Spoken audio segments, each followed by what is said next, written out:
ജോയുടെ മൃതദേഹം medical college ആശുപത്രിയിലേക്ക് കൊണ്ടുവന്നിരിക്കുന്നു. ഇപ്പോൾ അവിടെ നിന്നും മൃതദേഹം തിരിച്ചറിയേണ്ടതുണ്ട്, ബന്ധുക്കൾ തിരിച്ചറിയേണ്ടതുണ്ട്. പക്ഷേ പൂർണ്ണമായും മൃതദേഹം ജീർണിച്ച അവസ്ഥയിലാണ് എന്നടക്കമുള്ള വിവരങ്ങളാണല്ലോ പുറത്തു വരുന്നത്. എന്താണിപ്പോൾ മോർച്ചറിക്ക് മുന്നിലെ കാഴ്ച?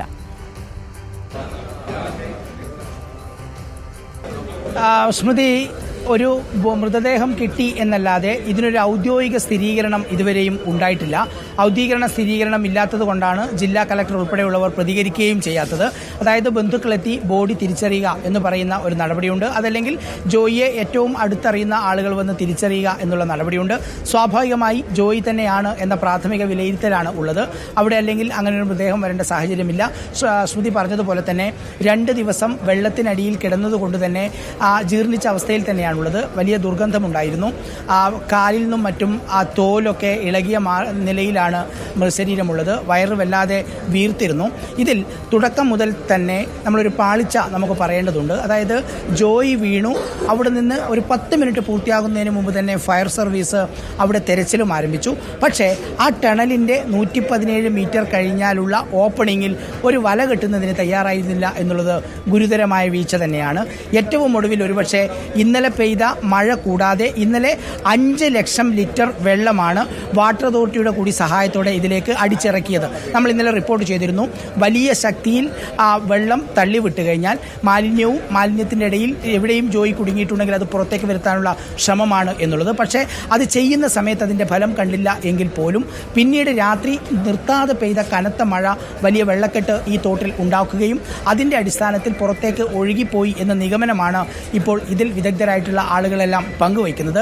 അവിടെ നിന്ന്, അതായത് നമ്മൾ കണ്ട റെയിൽവേയുടെ ആ പരിധി അവസാനിക്കുന്ന സ്ഥലത്ത് നിന്ന് 1 കിലോമീറ്റർ മാറിയാണ് ഇന്നിപ്പോൾ മൃതദേഹം കണ്ടെത്തിയത്. ആ മൃതദേഹം കണ്ടെത്താൻ കാരണം കോർപ്പറേഷൻ വിശദീകരിക്കുന്നത് 11 ഇടങ്ങളിൽ ഈ വേസ്റ്റ് വാരുന്നതിന് വേണ്ടിയുള്ള നെറ്റുകൾ ഉണ്ടാക്കിയിട്ടുണ്ട്, താൽക്കാലിക നെറ്റുകൾ. ആ നെറ്റുകളിൽ ആദ്യത്തെ നെറ്റാണ് അത്. അങ്ങനെ 17 കേന്ദ്രങ്ങളിലുണ്ട്.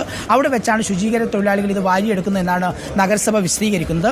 അങ്ങനെ ആദ്യത്തെ നെറ്റിലാണ് ഇത് കുടുങ്ങിയിരിക്കുന്നത്. പക്ഷേ ഈ റെയിൽവേയുടെ സ്ഥലം കഴിഞ്ഞ്, അതായത് ടണൽ അവസാനിക്കുന്നിടത്ത് നിന്ന് ബോഡി കിട്ടിയ സ്ഥലത്തേക്ക് ഏതാണ്ട് 1 കിലോമീറ്റർ ദൂരമുണ്ട് എന്ന് വിശദീകരിക്കുന്നു. ഒരുപക്ഷെ ഞാൻ നേരത്തെ പറഞ്ഞതുപോലെ ഇന്നലെ രാത്രി പെയ്ത കനത്ത മഴയും അതുപോലെ തന്നെ ഫ്ലഷിങ്ങിലൂടെ മാലിന്യവും അതുപോലെ അതിൽ ജോയി കുടുങ്ങിയിട്ടുണ്ടെങ്കിൽ അതും പുറത്തേക്ക് കൊണ്ടുവരാനുള്ള ഒരു ശ്രമവും ഫലത്തിലെത്തി എന്നുള്ളതാണ് മനസ്സിലാക്കുന്നത്. പക്ഷേ 2 ദിവസമായി, അതായത് ശനിയാഴ്ചയും ഞായറാഴ്ചയുമായി ഇന്ന് രാവിലെയുമായി തുടർന്ന തിരച്ചിൽ അത് വിഫലമായി എന്നുള്ളതാണ്. പക്ഷേ എന്നാലും ആ ഒരു അനിശ്ചിതത്വം അവസാനിച്ചു. എവിടെയാണ്, എങ്ങനെയാണ് എന്നുള്ളത് ഇന്നലെ വൈകിട്ടോടുകൂടി തന്നെ സ്മൃതി എല്ലാവരും ആ പ്രതീക്ഷ കൈവിട്ടിരുന്നു. ഒരു കാരണവശാലും ഇനിയിപ്പോൾ ജീവനോടെ ഉണ്ടാകില്ല എന്ന് ഇന്നലെ തന്നെ ഏതാണ്ട് സ്ഥിരീകരിച്ചതാണ്. പക്ഷേ പിന്നീടും ശ്രമം തുടരുകയാണ് ചെയ്ത്. ഇന്നിപ്പോൾ രാവിലെ നേവി കൂടി തുടങ്ങി. അതിൻ്റെ ഭാഗമായി ഇതിപ്പോൾ കിട്ടുകയും ചെയ്തു. സ്മൃതി നേരത്തെ പറഞ്ഞതുപോലെ മൃതദേഹം ഇവിടെ എത്തിച്ചിട്ടുണ്ട്.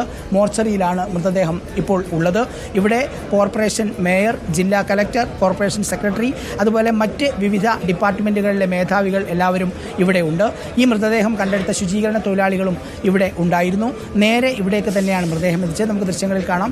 കളക്ടർ ജെറോമിക് ജോർജ് അകത്ത് ഡോക്ടർമാരുമായി സംസാരിക്കുന്നതിന് വേണ്ടി അകത്തേക്ക് പോവുകയാണ്. പുറത്ത് സബ് കളക്ടർ അശ്വതി ഉണ്ട്. ഇവരൊക്കെയാണ് ഈ രക്ഷാദൗത്യത്തിന് നേതൃത്വം നൽകിയത്.